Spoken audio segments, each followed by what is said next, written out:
Allahu Akbar, Allahu Akbar, Allahu Akbar. La ilaha illallah, Allahu Akbar. Allahu Akbar, walillahil hamd.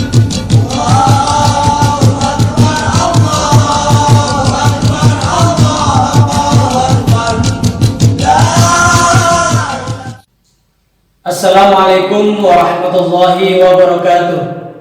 Innal hamdalillah nahmaduhu wa nasta'inuhu wa nastaghfiruh wa na'udzu billahi min shururi anfusina wa min sayyiati a'malina. May yahdihillahu fala mudilla lahu wa may yudlil fala hadiya lahu. Asyhadu an la ilaha illallah wahdahu la syarika lahu wa asyhadu anna Muhammadan 'abduhu wa rasuluh la nabiyya ba'dahu.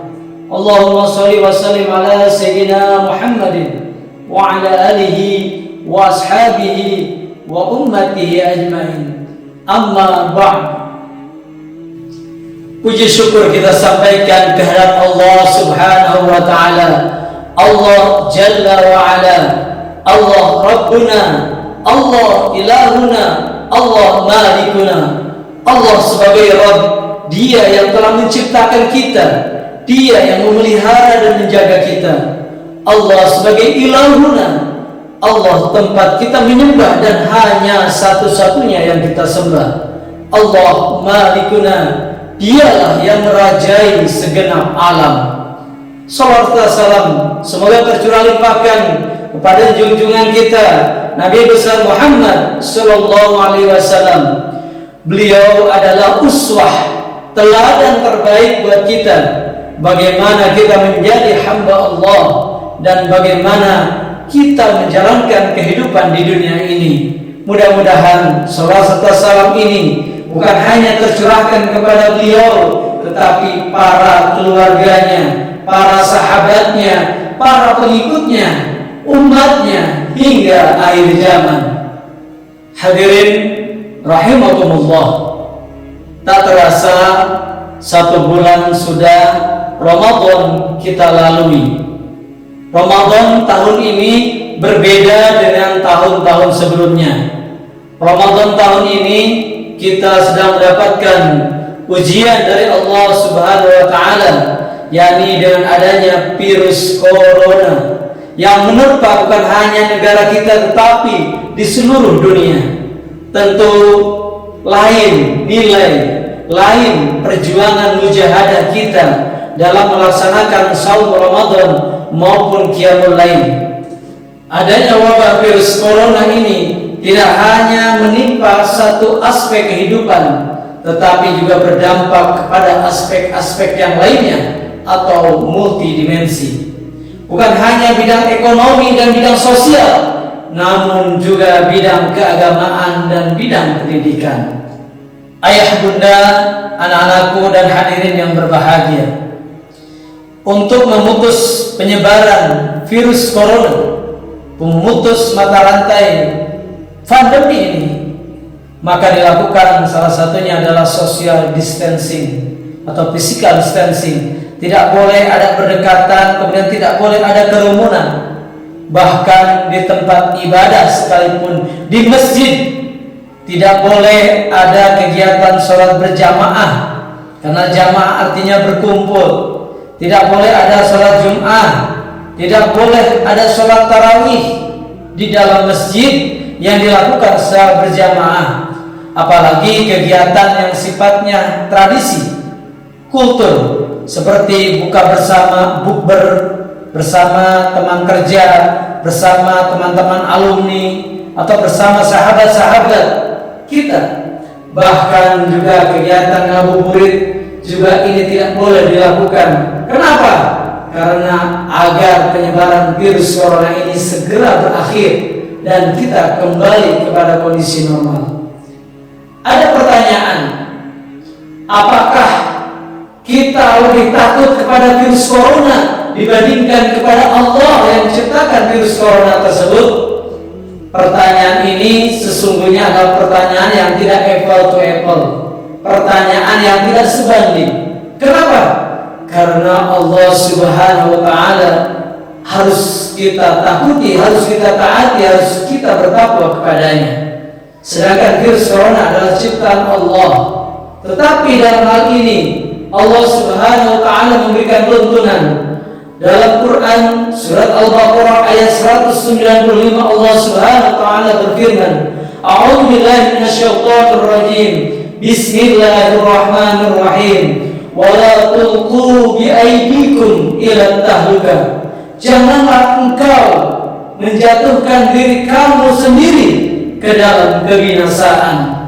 Di dalam ayat ini Allah Subhanahu wa taala menjelaskan dengan sangat jelas bahwa janganlah kita membinasakan diri kita sendiri.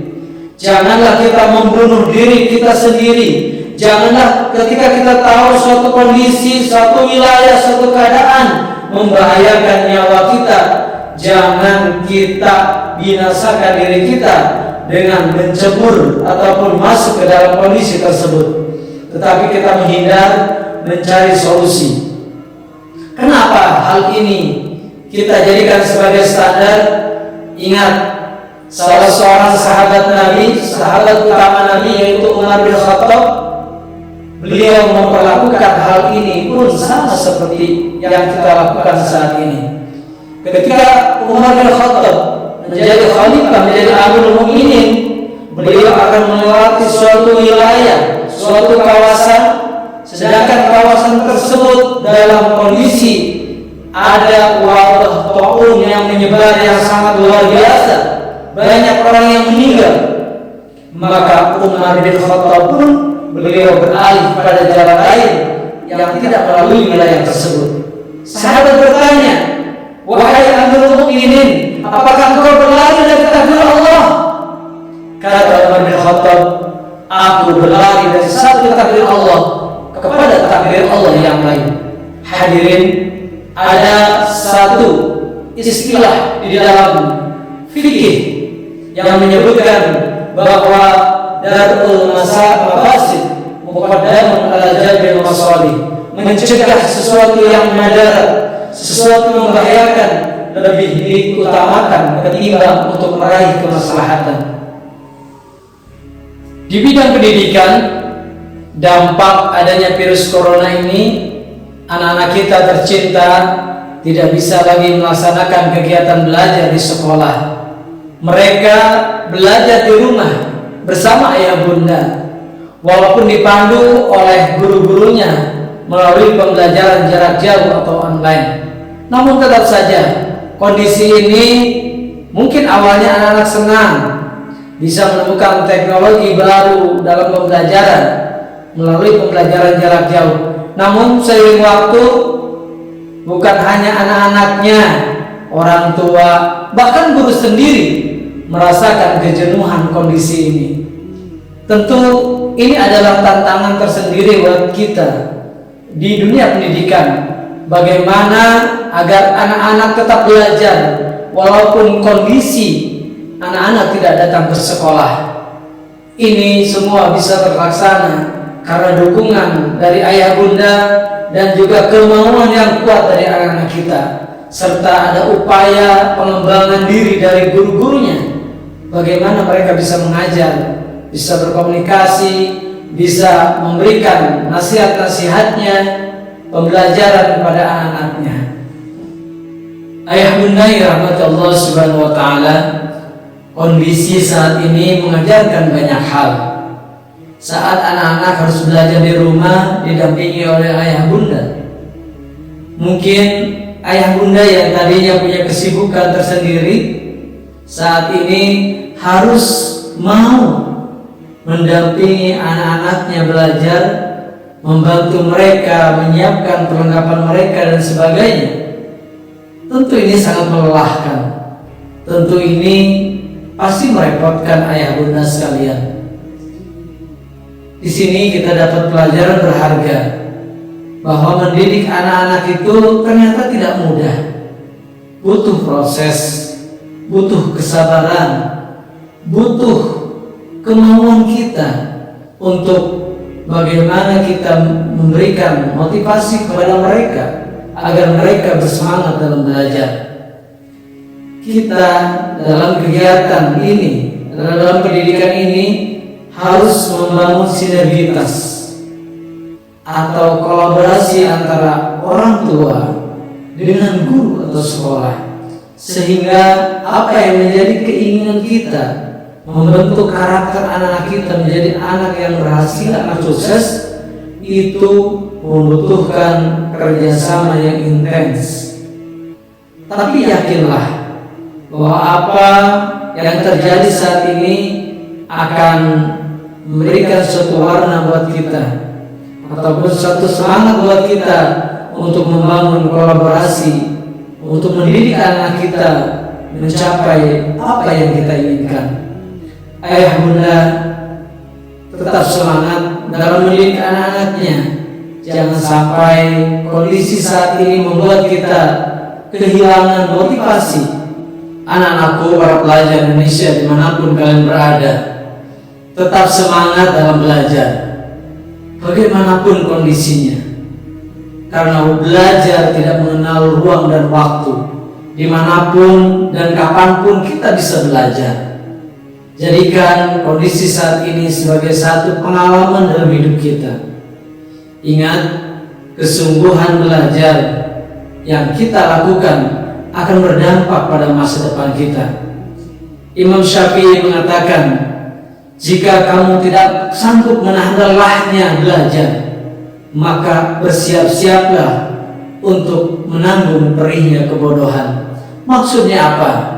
Ketika kita di masa muda malas belajar, tidak semangat, tidak bergairah, tidak ada kemauan yang kuat untuk belajar, maka ketika kita dewasa, kita menjadi orang yang bodoh, menjadi orang yang sempit pengetahuannya, tidak punya pengalaman yang maksimal.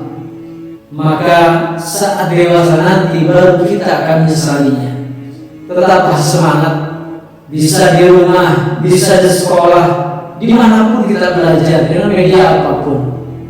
Semangat terus, karena yakin ketika kesulitan-kesulitan yang kita hadapi di dalam belajar, maka kemudahan-kemudahan akan mengikutinya. Inna ma'al usri yusra, fa inna ma'al usri yusra. Setelah kesulitan, setelah kelelahan, kesusahan, maka akan ada kemudahan, maka akan ada kesuksesan yang kita dapatkan.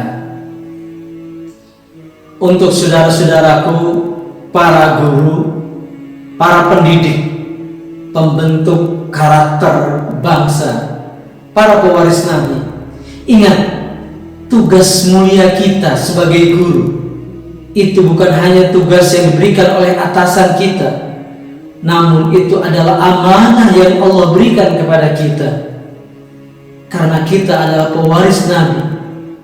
Ingat, setiap ilmu yang kita sampaikan secara ikhlas kepada anak-anak kita itu akan menjadi berkah, bukan hanya di dunia tetapi juga di akhirat nanti.